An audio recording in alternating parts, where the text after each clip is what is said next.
Hello, I'm Jonathan Nelson with the Texas Academy of Family Physicians, and this is your Capitol Report. The 82nd Texas Legislature is well underway as lawmakers scramble to fill a budget shortfall that's estimated to be anywhere between $15 billion and $27 billion. Both Governor Rick Perry and Lieutenant Governor David Dewhurst have called on lawmakers to balance the budget without raising taxes and without tapping the state's $9.4 billion rainy day fund. With a wave of freshman Republicans giving Speaker Joe Straus a supermajority in the House, Harvey Kronberg of the Political News Service Quorum Report says health care issues will certainly face a charged political atmosphere. Of our 36 freshman Republicans, which are the most important of the new members, most of them got their education about health care listening to Rush Limbaugh on Fox TV. Which means that they have a one-dimensional view of what the issues are, and it is a charged view of what the issues are. So in a sense, the serious ones are going to have to be essentially re-educated. Now, it's too easy to paint these freshmen with too broad a brush and say they know nothing and that they came in as part of a movement.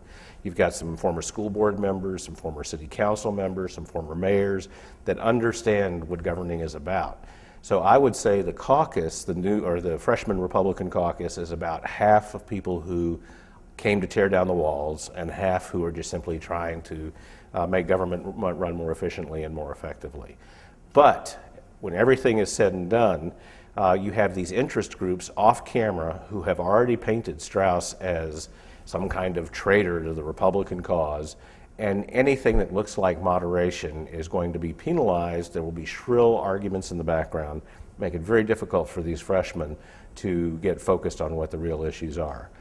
The first draft of the House budget would spend about $31 billion less in 2012 and 2013 than the budget in the current biennium. Physicians would face a 10% cut in Medicaid fees, and that comes on top of a 2% cut that's already been enacted. Health and Human Services Commissioner Tom Cease asked the Senate Finance Committee to consider targeting cuts to protect access to primary care. I'm really concerned about having to cut primary care rates for physicians treating children and specialists. We've already cut 2% this biennium from when y'all wrote the budget. I believe that's about as far as I can tolerate to maintain the access to care for primary care. And so I'm asking to put back not all the 10%, but 8%. The House budget would dramatically reduce spending on graduate medical education, and it would eliminate funding for a host of programs designed to increase the state's primary care workforce, including support for family medicine residency programs from the Higher Education Coordinating Board, the statewide primary care preceptorship programs, and the newly enhanced Physician Education Loan Repayment Program. The Senate's version doesn't erase those programs, but it does cut them by almost 30%. Senator Robert Deuel, a family physician in Greenville, asked about the effect of those cuts during the testimony of Ron Paredes, commissioner of the Higher Education Coordinating Board. That's what we're learning today, is that the cuts as is are going to cut down primary care physicians and health care to rural and underserved areas.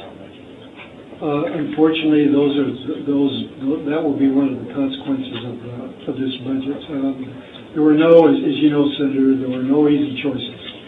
There were only some that were less onerous than others. Two bills filed in the House would give advanced practice registered nurses the authority to diagnose and prescribe without ever collaborating with a physician. House Bill 708 by Representative Kelly Hancock of North Richland Hills and House Bill 915 by Representative Wayne Christian of Center are the first of what may be several bills designed to grant nurse practitioners independent practice. TAFP has published a series of issue briefs and a new policy brief on scope of practice that you can use when talking to your representatives, your patients, and your friends and neighbors. Download them all from the Advocacy Resources page on tafp.org. Just about everybody at the state capitol knows about family medicine. That's partly because whenever they get sick during the legislative session, there's always a TAFP member there to care for them in the Capitol First Aid Station. For more on the Physician of the Day program, here's TAFP's Kate Alfano. Each legislative session, Texas family physicians sign up to serve as the Physician of the Day. These physicians spend their time in the Capitol Health Services Clinic treating legislators, their staffs, and anyone else needing care. Their work is crucial. On a typical day, they'll see between 25 and 40 patients, and the clinic handles at least one emergency per month during session. Today's physician is Dr. Greg Johnson of Manville, Texas. This is his second time to serve.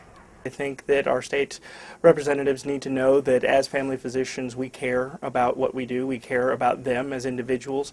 We also care about making sure that our face is here and that we're present, that they know that physicians are very much interested in serving. And it puts a face on the TAFP, and I think that's unbelievably valuable to them, but I think it's also important for them to know that physicians care. Volunteering as the physician of the day gives legislators an opportunity to see family physicians at work.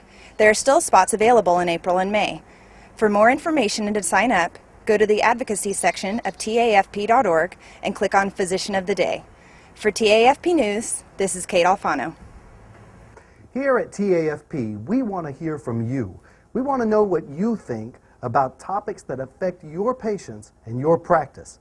That's why we've launched our new blog, txfamilydocs.org. Come share your best practice pearls with your colleagues and learn about theirs. Join the discussion on everything from accountable care organizations and healthcare reform to medical ethics and the latest social media craze. Speaking of social media, be sure to find us on Facebook and follow us on Twitter.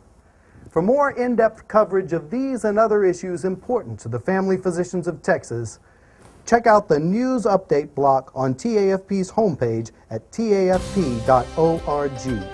Thanks for watching TAFP's Capitol Report. I'm Jonathan Nelson. We'll see you next time.